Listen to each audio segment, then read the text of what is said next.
Subscribe to our channel by clicking the subscribe button. Click the bell button and enjoy the latest uploads from our channel. Next चलते हैं बच्चों, comparative statement के बारे में अब आपको बताना शुरू करते हैं।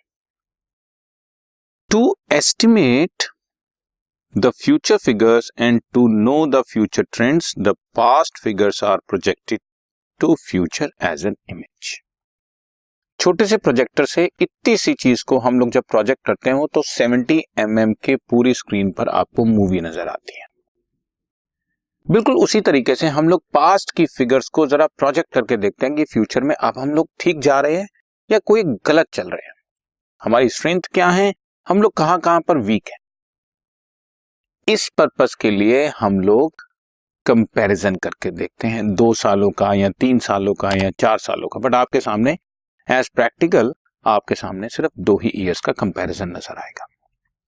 सो the figures of financial statements of 2 years are taken and उसको कंपैरिजन किया जाएगा। पिछले साल क्या था, इस साल क्या है, पिछले साल एसेट्स कितनी थी, इस बार कितनी है, पिछले साल सेल्स कितनी थी, इस बार कितनी है। Comparative statement means the analysis of figures of financial statement. Financial statement के जितने फिगर्स हैं उनका एनालिसिस कर रहे हैं कंपैरिजन करके, by comparing as intrafirm. Intrafirm का मतलब फर्म के अंदर का ही, फर्म के साथ 1 साल का दूसरे साल का कंपैरिजन, यानी कि अपना कंपैरिजन अपने साथ 2 ईयर्स में या 3 ईयर्स में। और इंटरफर्म का मतलब एक फर्म का दूसरे फर्म के साथ। ये दोनों कंपैरिजन करने के लिए हमें कंपैरेटिव स्टेटमेंट काम आती है। In comparison all figures of statements are compared in absolute terms. Last year 10 lakh था, इस बार 12 लाख हो गया है, ये एब्सोल्यूट टर्म्स है। And then the difference is calculated in percentage of previous year terms. और फिर देख लेते हैं 10 लाख से 12 लाख हो रहा है तो मतलब 2 लाख इंक्रीज हो रहा है, 2 लाख मतलब लास्ट ईयर के बेस पर 20% इंक्रीज हो रहा है।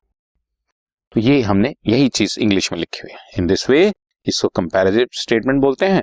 और इसमें वही एक तो इंक्रीज और डिक्रीज इन एब्सोल्यूट अमाउंट्स निकालना है और इंक्रीज और डिक्रीज इन परसेंटेज फॉर्म निकालना है।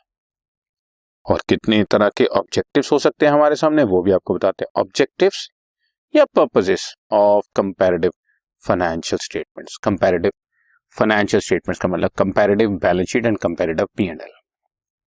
एक तो ट्रेंड पता लग जाता है, लास्ट ईयर क्या था, इस साल क्या है, उससे पिछले साल क्या था। सिंपल है और कंपेरेबल है। जब हम इस तरह का कंपैरिजन करके दिखाएंगे तो इतना सिंपल है कि एक लेमैन को भी समझ में आ जाएगा, और कंपेरेबल तो है ही। इंटरफर्म कंपैरिजन में काम आता है, एक फर्म का दूसरी फर्म के साथ, और अपनी स्ट्रेंथ और वीकनेस पता लगती है। सेल तो गिर रही है लेकिन कॉस्ट ऑफ परचेज भी गिर रही है, तो हमारा ग्रॉस प्रॉफिट बढ़ रहा है। देखने में तो ग्रॉस प्रॉफिट अच्छा है, बढ़ रहा है, लेकिन ये तो उल्टी बात चल रही है कि सेल गिर रही है। तो इस तरह की अपनी अपनी वीकनेस और स्ट्रेंथ को पता लगा। और अब इसकी टेक्निक्स क्या हैं बच्चों? Comparative form of balance sheet या स्टेटमेंट ऑफ P&L।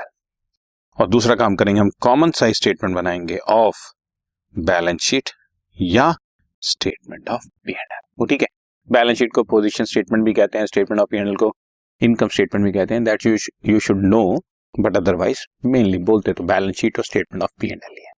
सो हम 2 चीजें बनाएंगे, कंपैरेटिव फॉर्म और एक कॉमन साइज स्टेटमेंट। अब ये कैसे बनते हैं आगे चल के मैं आपको बताता हूं।